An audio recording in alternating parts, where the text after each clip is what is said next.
Hello and welcome to EPW's webinar titled Labor Rights and Workers' Movement, a May Day Conversation.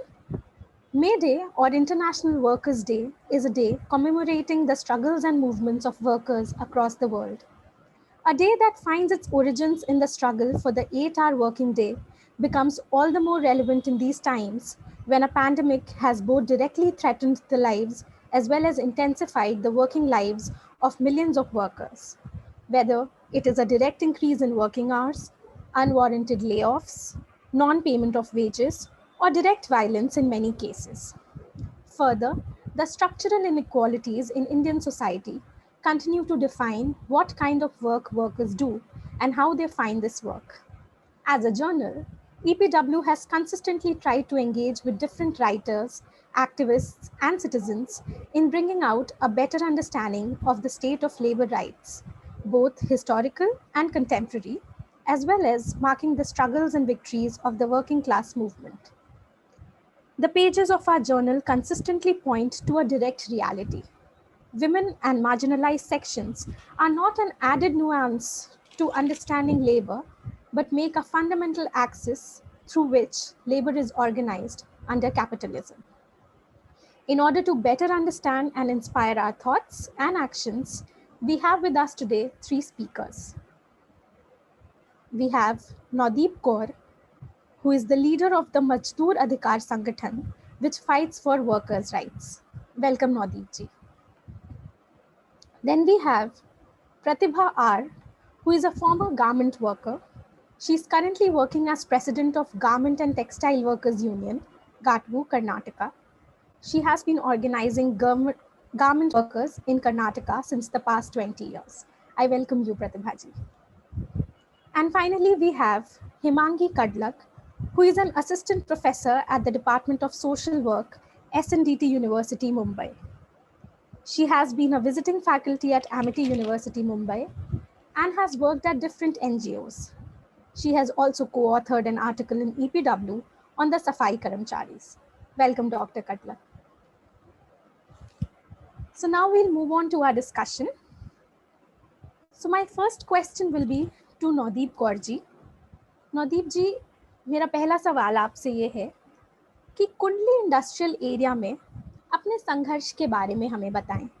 Wages ना मिलना, बिना किसी union के workers का contract पर होना, इन सब के बीच आपका संघर्ष कैसा था? और जो क्विक रेस्पॉन्स टीम बनी, उसके दमनकारी अनुभवों के बारे में हमें बताइए। और ये भी बताइए कि क्या इस पूरे अनुभव में जाति की कोई भूमिका थी? सबसे पहले तो मैं धन्यवाद करती हूँ आप लोगों का, जिन लोगों ने हमें यहाँ पे बोलने का मौका दिया, और धन्यवाद करती हूँ उन लोगों का जो हमें सुन पाएंगे और हमारी जो आवाज को, जो सिर्फ नौदीप कौर की आवाज नहीं है, मजदूरों की आवाज को सुन पा रहे हैं। तो सबसे पहले हम लोग मजदूरों की अगर बात करें तो यहाँ पे कुंडली एरिया में जो मजदूर अधिकार संगठन लगातार 3 साल से काम कर रहे हैं, तो इसमें लगातार जो मजदूरों के जो शोषण का हम लोग बात करते हैं कि किस तरीके से ठेकेदारों के जरिए से या फिर कंपनी मालिकों के जरिए से वो बहुत बुरे तरीके से उनका शोषण करते हैं। 12-12 घंटे काम करवाना, हालांकि कानून तो अब आया है, लेकिन वो पहले से ही 12 घंटे तक काम कर रहे थे। तो जब हम लोग इसके खिलाफ प्रोटेस्ट वगैरह करते थे, पर्चा वगैरह बांटते थे, तो हमारे ऊपर जो प्राइवेट विंडो की टीम है उनका अटैक होता था। जो वहाँ की क्विक रिस्पॉन्स टीम है, जो ये अपने आप को ये बोलते हैं कि हम लोग पेट्रोलियम के लिए हैं, हम लोग तो लोगों के लिए हैं, हालांकि वो गुंडों की टीम होती है। वो वहाँ पे स्पेशली इसीलिए बनाई जाती है ताकि अगर कोई मजदूर खड़ा होता है या फिर कोई संगठन खड़ा होता है तो उनको दबाने का काम वो टीम करती है। ये सिर्फ कुंडली में नहीं है, ये हर एक मजदूर जहाँ पे फैक्ट्रीज होती हैं, जहाँ पे इंडस्ट्रियल एरिया होता है, हर एक एरिया में गुंडों की टीम बनाई जाती है। तो कुंडली में भी ऐसी गुंडों की टीम बनाएगी। तो हमारा अनुभव जो ये रहा है कि जब भी हम लोग वेतन की मांग किए हैं, जब किसान आंदोलन हुआ है तब से हम लोग ज्यादा एक्टिव हो पाए हैं। उससे पहले हम लोग ज्यादा एक्टिव नहीं थे क्योंकि हम पर बहुत ब्रूटली तरीके से अटैक किया जाता था। जो शिव कुमार है उसके पहले भी 2 साल पहले भी उसके हाथ पैर तोड़ दिए गए थे। लेकिन जब किसान आंदोलन हुआ है तो हमारे में एक जज्बा आया कि लाखों की संख्या में यहाँ पे किसान बैठे, तो हम लोग को भी मतलब मजदूरों को इकट्ठा करके और किसानों के हक में हमें हड़तालें वगैरह करनी चाहिए। तो हम लोगों ने डोर टू डोर जाना शुरू किया, हम लोगों ने घर घर जाकर, हम लोगों ने कॉलोनियों में, बस्तियों में जाकर कैंपेन वगैरह शुरू की। उसके बाद हम लोग 2 दिसंबर को कामयाब हो पाए, जिसमें 2000 मजदूर जो बड़ी संख्या में इकट्ठा हुए, तो हम लोगों ने हड़ताल की। तो उसके बाद से हम लोगों ने मजदूरों के जो वेतन दिलाने के जो काम है उसको शुरू किया।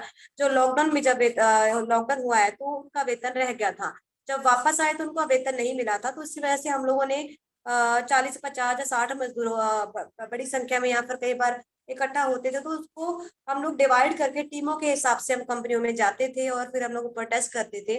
तो उस दौरान जो क्विक रिस्पॉन्स टीम है उनका जो हमला होता था, कई बार वो लाठी डंडों से भी हमला करते थे, कई बार उनको फायरिंग भी की है। और उसके जो एफआईआर पुलिस कभी भी नहीं उनके ऊपर की है।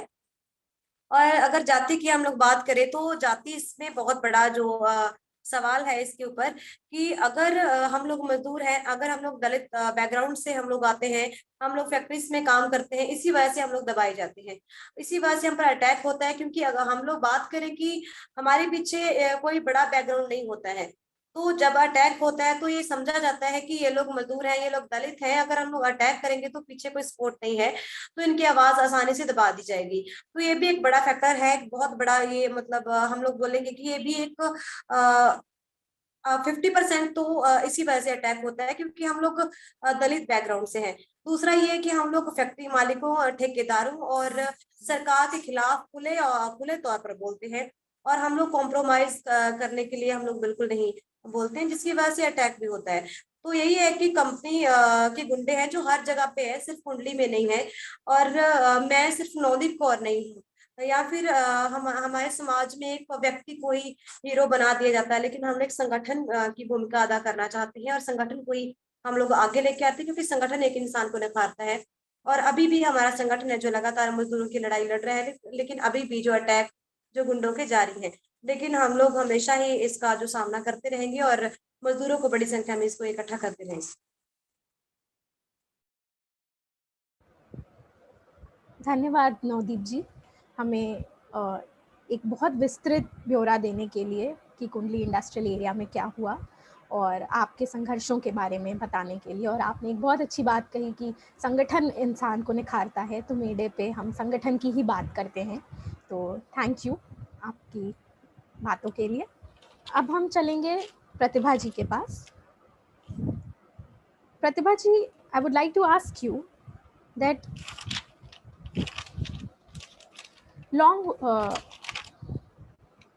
the garment industry is among the most exploitative industries. What is the kind of exploitation that women have to face in this industry? Thank you. Am I audible? Yes, you're audible. Thank you for EPW to bring all the working class to here to speak about the workers.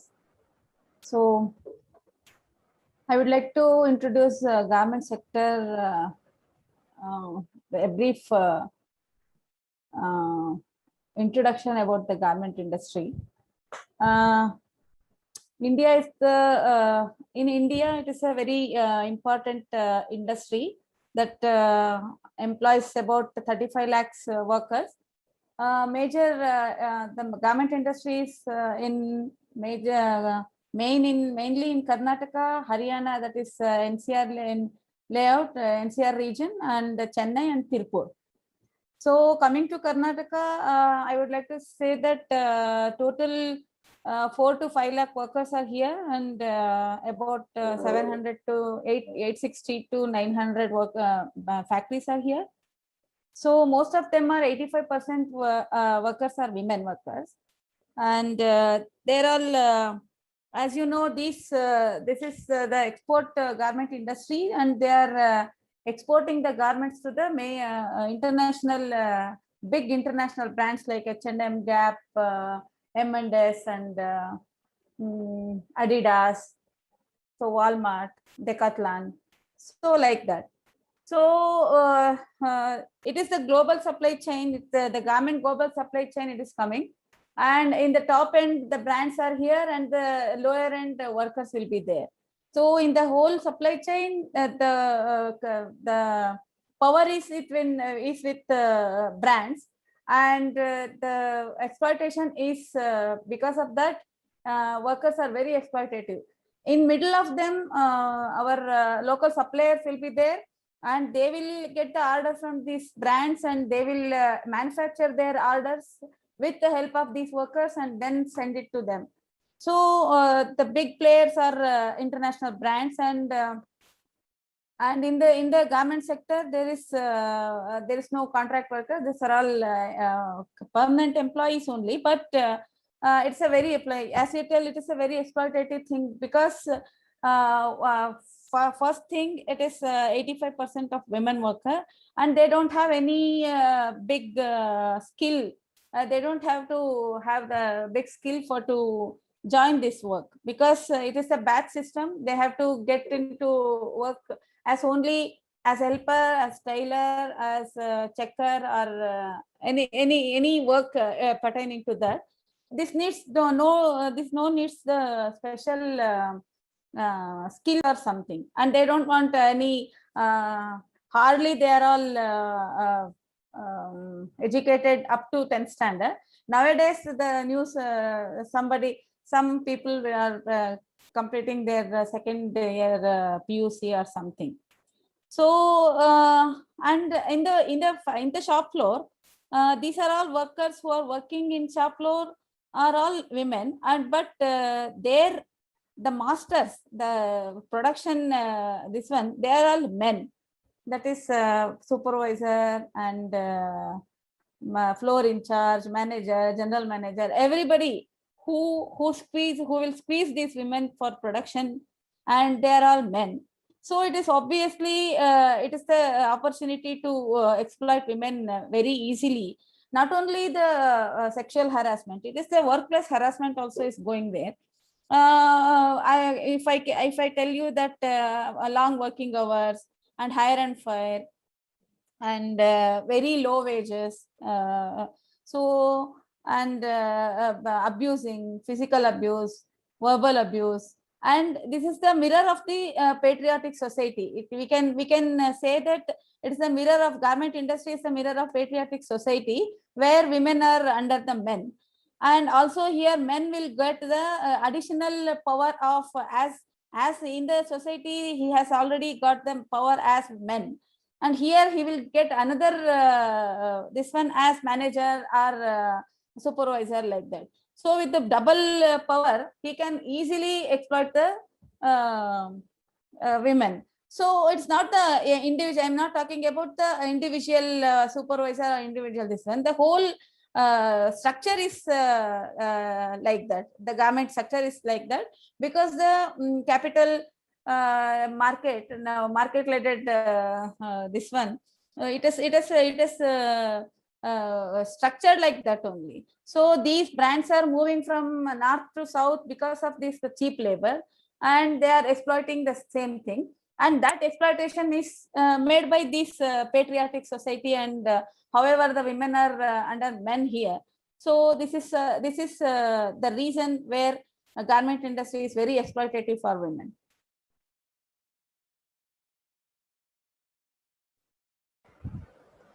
Thank you, Pratibha ji. In an industry which has 85% women, patriarchy has made its inroads there also, and exploitative companies and brands that wield their power are unable to do anything about it. So thank you for giving us a detailed picture of what is actually happening in the garment industry. We will now move to Dr. Himangi.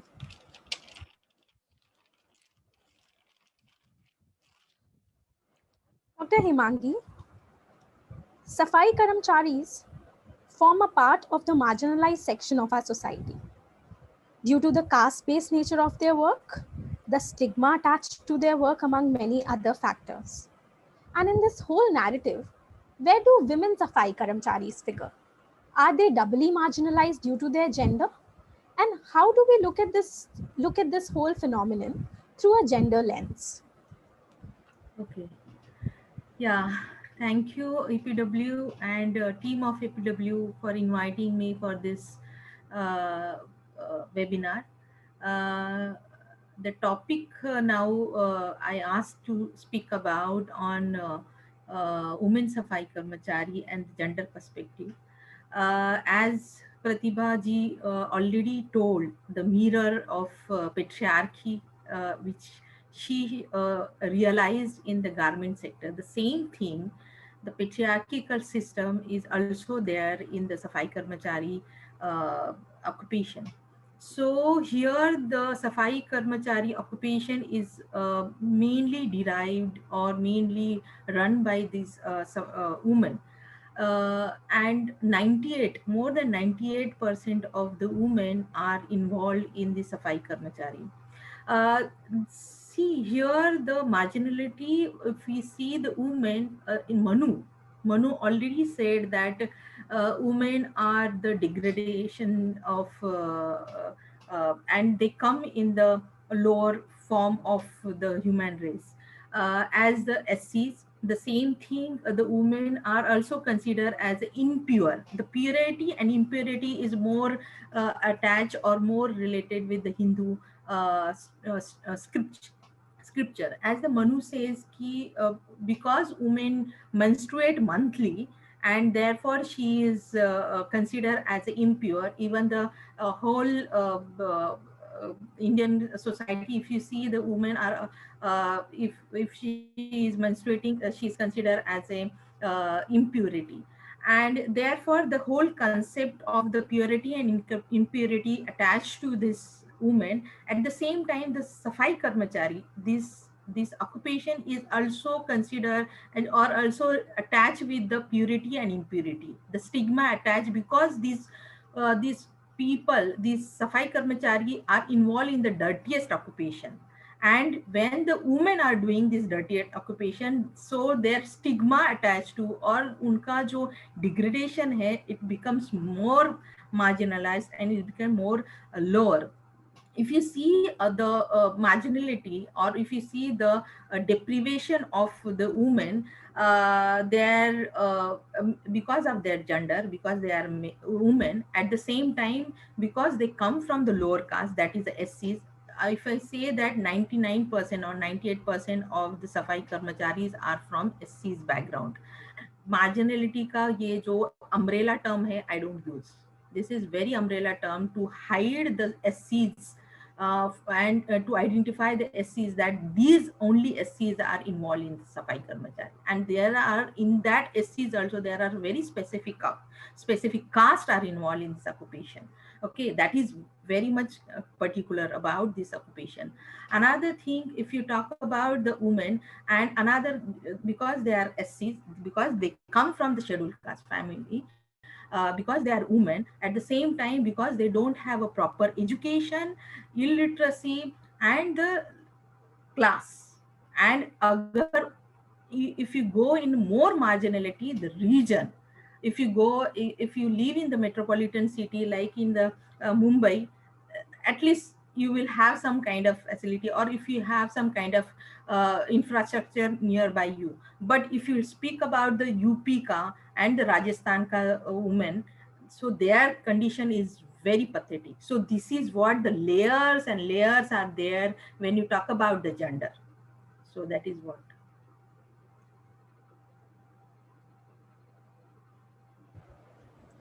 Thank you, Dr. Himangi. Debunking the umbrella term of marginalized community, you walked us through how women are doubly marginalized in the Safai Karmachari's work, and where they have no proper education, and purity and pollution also comes into play when it comes to women. So moving on to Naudeep Kaur ji again, I'll ask her the second question. Nodeep Kaur ji, ऐसा देखा गया है कि मजदूर और किसान किसानों के आंदोलन में साथ खड़े हैं। आप मजदूरों और किसानों की इस एकजुटता को कैसे देखती हैं, और आपने किसानों का समर्थन करते हुए आगे आने का निर्णय कैसे लिया? क्योंकि मजदूरों और किसानों की एकता को हम लोग तो देखते हैं कि वो एक होकर ही मुक्ति के रास्ते पे जा सकते हैं। मजदूरों और किसानों का एक होना फिलहाल बहुत जरूरी है, क्योंकि साम्राज्यवाद और फासीवाद की जो ताकतें हैं वो एक हो गई हैं। जो बड़े बड़े लोग हैं, लूटने वाले लोग, वो आपस में एक हो गए हैं। लेकिन अगर मजदूर किसान एक नहीं होते हैं तो वो जीत नहीं पाएंगे। तो इसीलिए हम लोग चाहते हैं कि मजदूरों और किसानों की एकता होना बहुत जरूरी है। तो हमारी भागीदारी किस तरीके से मजदूरों और किसानों की रही है, वो ये है कि जब किसान आंदोलन हुआ है तो उस टाइम पे किसानों में मजदूर नामात्र थे, ना के बराबर थे, या फिर हम बोले कि नहीं थे ही नहीं। तब हम लोग ये देखते थे कि किसान मजदूर एकता जिंदाबाद का नारा जरूर लगता था, लेकिन मजदूर नहीं थे। तो हम लोगों ने बहुत ज्यादा ट्राई किया कि मजदूर उसमें आए, क्योंकि हम लोगों ने इन कानूनों को जाना, इनको पढ़ा, तो पता चला कि ये बहुत खतरनाक है। सीरियसली ये काले कानून जो बोला नहीं जा रहा, सीरियसली ये काले हैं। और ये आम जनता पे इसका प्रभाव बहुत सीधे सीधा पड़ने वाला है। मजदूरों पे इसका इफेक्ट बहुत ज्यादा पड़ने वाला है। तो हम लोगों ने डोर टू डोर जाकर मजदूरों को समझाना शुरू किया। तो हम लोग मजदूरों को समझाते रहे, और फिर हम लोग लगातार से मजदूरों को समझाकर हम लोग वहां पे टेंट लगाए किसान आंदोलन में, और मजदूर वहां पे आते रहे। तो हमारा यही था कि जो ये कानून लेके आए हैं, चाहे वो लेबर कोड हो, चाहे वो कृषि कानून हो, वो सारे ही सारे हैं जो आम जनता को प्रभावित करने वाले हैं। और ये है जो बड़े विदेशी पूंजीपतियों के हक में है। जो किसान है वो भी बड़ी प्राइवेट कंपनियों से वो लड़ रहे हैं, और जो मजदूर है उनकी लड़ाई भी प्राइवेट कंपनियों से है। तो इसीलिए हम लोग किसानों के साथ मिलकर मजदूरों की भागीदारी को जमीनी स्तर पे उतारे हैं, ना कि सिर्फ नारों में उसका जो हम लोगों ने नारे लगाए हैं वो जमीनी स्तर पे हम लोगों ने उतारने की कोशिश की है। लेकिन हम लोग अभी भी भारी संख्या में मजदूर नहीं जुटा पाए हैं। अभी भी अगर हम लोग बात करें कि किसानों में किसान आंदोलन में बड़ी संख्या में मजदूर है, तो ये हमारी गलतफहमी है, क्योंकि आज भी मजदूरों को नहीं पता है कि ये कानून क्या है। किसानों के घर घर में अगर बात करें तो उनको पता चल गया है, पूरी दुनिया में किसानों के बारे में पता चल गया है। पर मजदूर और लेबर कोड के बारे में अभी तक कोई बात नहीं हो पा रही है, या फिर मजदूरों को जागरूक नहीं किया जा रहा है। तो अभी भी हमारी जो कोशिश यही है कि मजदूरों को बड़ी संख्या में किसान आंदोलन से जोड़ के लेबर कोड का भी विरोध किया जाए और कृषि कानून का भी विरोध किया जाए, और मजदूर और किसान मिलकर ही अपनी मुक्ति का रास्ता जो ढूंढ सकते हैं और वो पा सकते हैं। क्योंकि हम लोग सरकारें बदलने में यकीन रखते हैं। हम लोग बोलते हैं कि सरकार नहीं, सत्ता बदली जाए, और वो सत्ता किसान और मजदूर मिलकर ही बदल सकते हैं।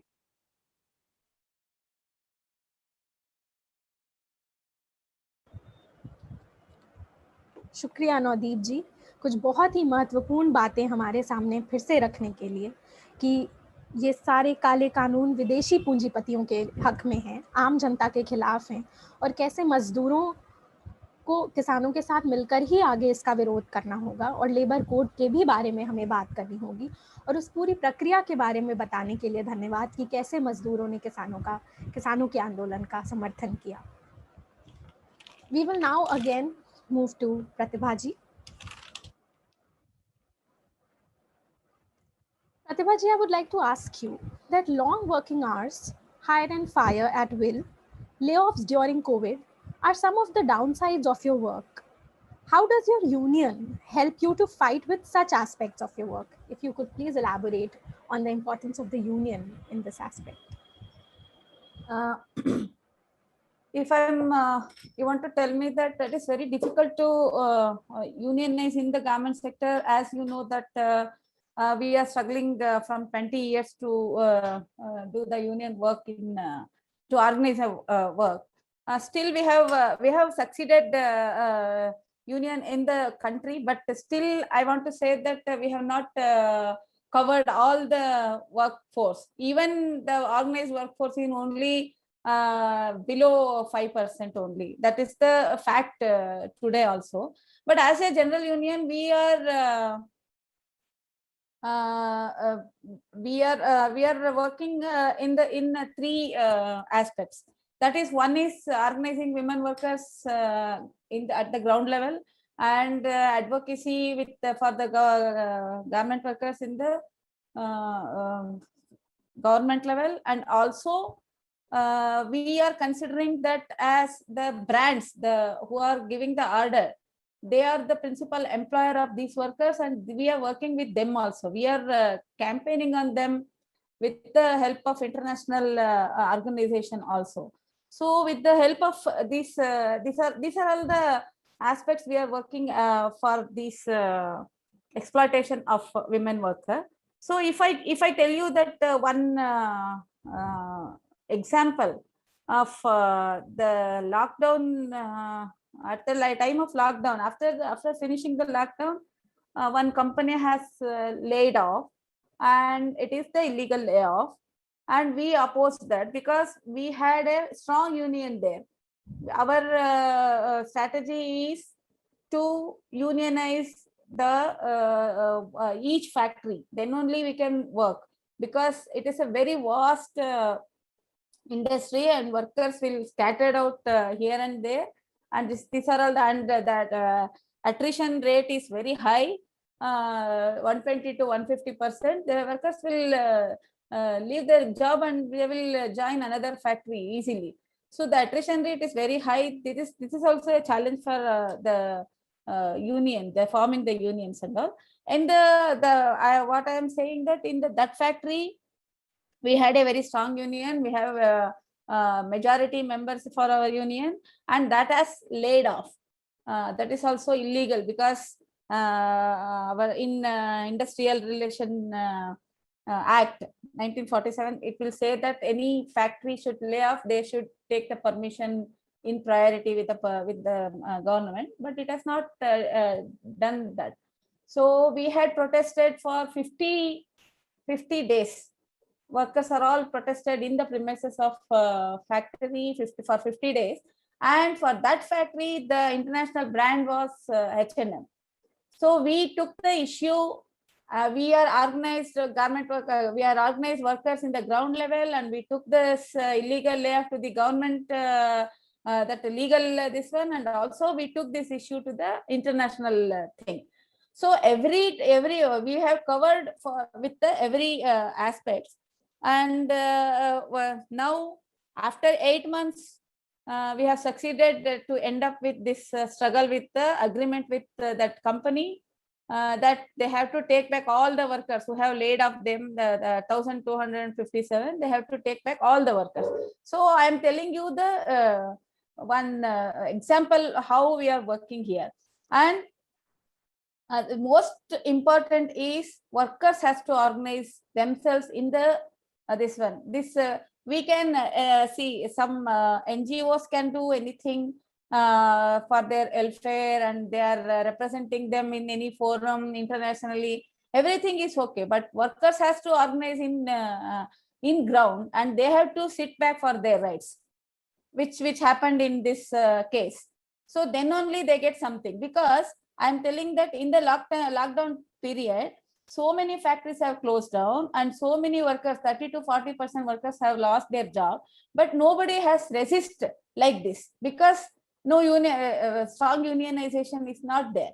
So everybody is just ignore that. Even our legal system, even our governments, even brands also, even though they are telling that they are very much committed for freedom of association, something like that, but they will just ignore.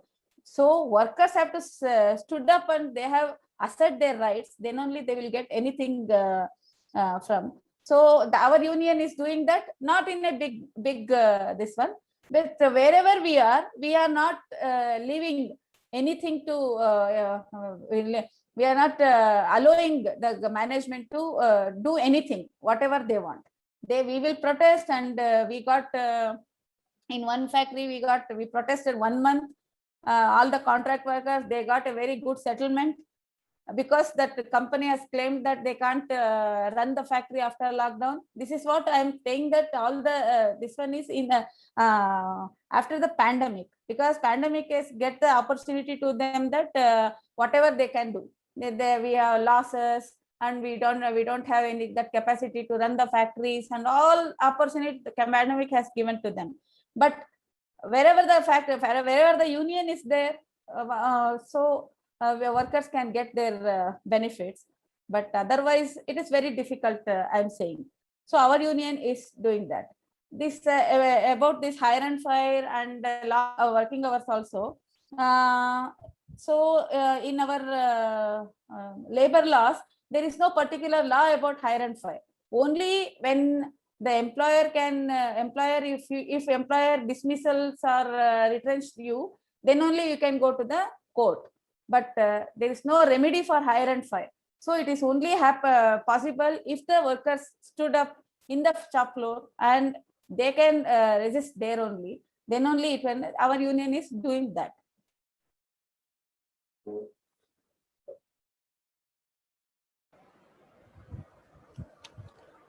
Thank you, Pratibha ji, for giving us a very realistic picture of unionization in the garment industry. And the struggles have borne fruit with H&M, where we have reached an agreement where the company is willing to take back all the workers. However, there's a long way to go, as there are no remedy or laws in the labor laws for hire and fire. The attrition rates are high and not all workers are unionized. So it is only through the efforts of the workers themselves that they can unionize themselves, and no external force, be it the NGOs or other members of the civil society, can do that for them. So thank you so much for all that information. We will now transition to Dr. Himangi again. So on the one hand, Dr. Himangi, the government tries to bring in and reinforce social upliftment measures for the Safai Karamcharis. And on the other, the Social Justice Department itself, as is the case in Maharashtra, encourages caste-based recruitment through the Varsa Hakka system. How do you look at this paradox? And if you could please elaborate on the Varsa Hakka system.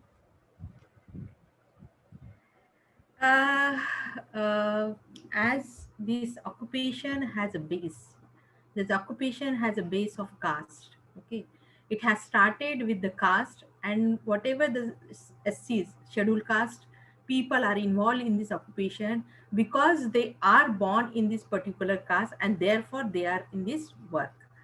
So that is the base of this occupation.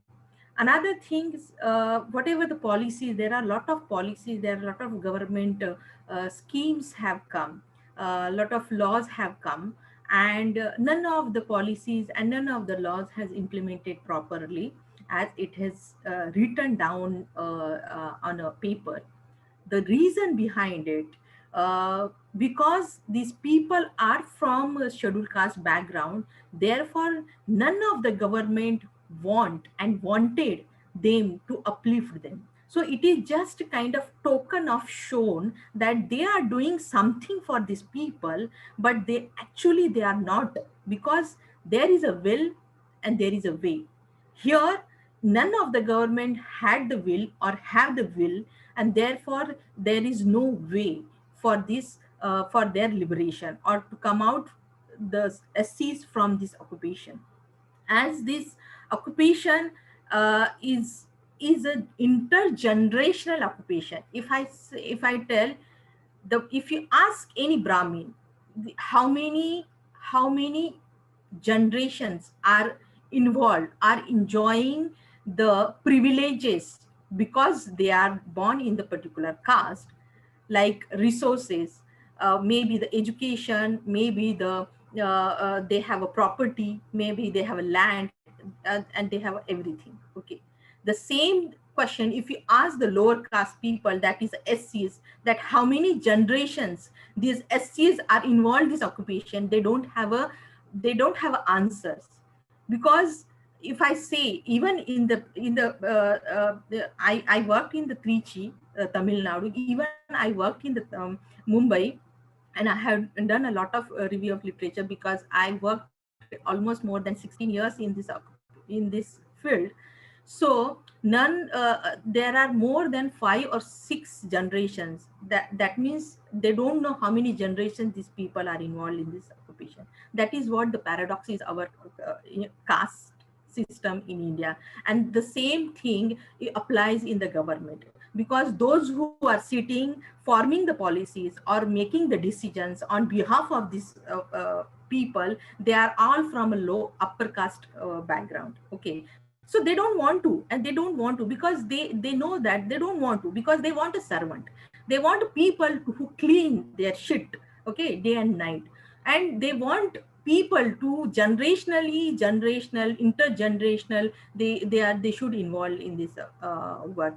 And if you see the Vasa Hakka is Varas Hakka. When you say the Varas Hakka, that is as I said, it is a forced labor. It is not a willing labor. It is a forced labor. It has forcefully given to the lower caste people, because they born in a lower caste, and these they want the upper caste people wanted a servant. Okay, the free labor. It is a free labor. Safai karmachari is a free labor.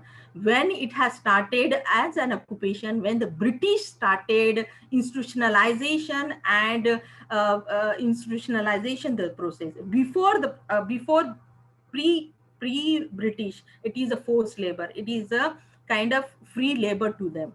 But good that Britishers came and they started the institutionalization and systematization of the process, and the occupation, the term of the occupation has started, recruitment started since then. The Varsa Hakka is the process of what is the forced labor. Okay, the Varsa Hakka system, in the Varsa Hakka system, if when the occupation system has started after British, and the institutionalization and systematization of this occupation have started properly after Britishers came, and then the Varsa Hakka system have come. The Lad Page committee has started this system.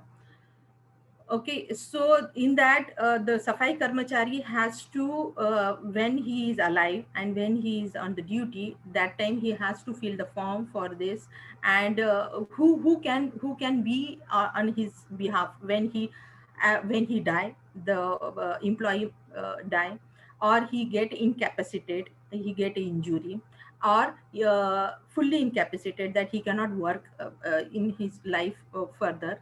That time any person, whoever he gives a nomination, maybe his wife or daughter or son or relatives nearby, whoever he feels that, or death, retirement, or incapacitate. So on that basis, the Varas Hakka system can be applied to that person. And this Varas Hakka system is, you can see in the municipality Safai Karmacharis, not he in the railways or something. But railway is one of the biggest kind of industry where the Safai Karmacharis have been recruited, and the manual scavenging has been recruited. And if you see there are like Safai Karmachari and manual scavenging. The government is denying that there is no manual scavenging, but whatever the Safai Karmachari is doing, it's also one kind of manual scavenging, and actual manual scavenging is happening and everywhere, even in the metropolitan city also. If you go, even I have seen, because I always see, because I have eye on it. But even if you go and see before rainy season start, yeah, you will see the manholes, the cleaners, and they go in the manhole and they clean. That is what the manual scavenging. If you see in the metropolitan city, and that is what the hypocrisy everywhere, even in the government department, even the local people, we and you, everybody is hypocrite of this caste system, and they see open eyes, and they see that the system is very much prevalent, because they want a free labor. And who can give the free labor? The lower caste people. That is what the SC scheduled caste, because these people are almost 99% are involved in this occupation.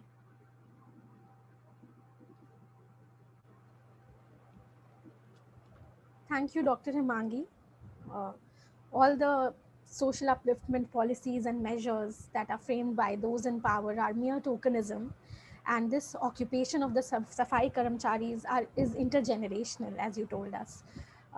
The policy makers, of course, are all from the upper caste, and hence there is a big lack of a perspective from within the Safai Karamcharis. The free and forced labor, or the Varsa Hakka system, has been there and has been deeply entrenched, and the institutionalization and systematization of which began with the coming of the British.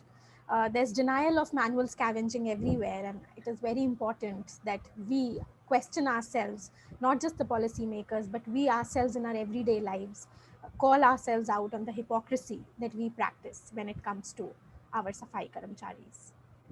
So with this, we've come to the end of our today's discussion. I would like to thank all our speakers for their very insightful remarks and comments, their thoughts. Labor everywhere is in big crisis right now, be it the construction workers or mazdoors, be it the Safai Karamcharis or the garment workers. मैं अपने सभी speakers का धन्यवाद करना चाहूँगी हमें श्रम के तमाम आयामों से रूबरू कराने के लिए, और चर्चा यहीं ख़त्म नहीं होती, चर्चा जारी रखनी होगी। मे डे एक ओकेजन है जिस पे हम इसकी बात कर रहे हैं, लेकिन इस चर्चा को आगे भी जारी रखना होगा। And so I would like to tell everyone, our audience, that we'll have few more discussions regarding the various aspects of the state of labor in contemporary times. And I'd once again like to thank everyone present here.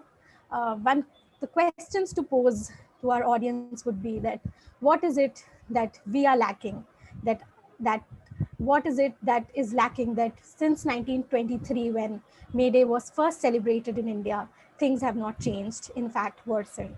So thank you for joining us, and we hope to keep in touch with all of you. Thank you. Thank you. Thank you.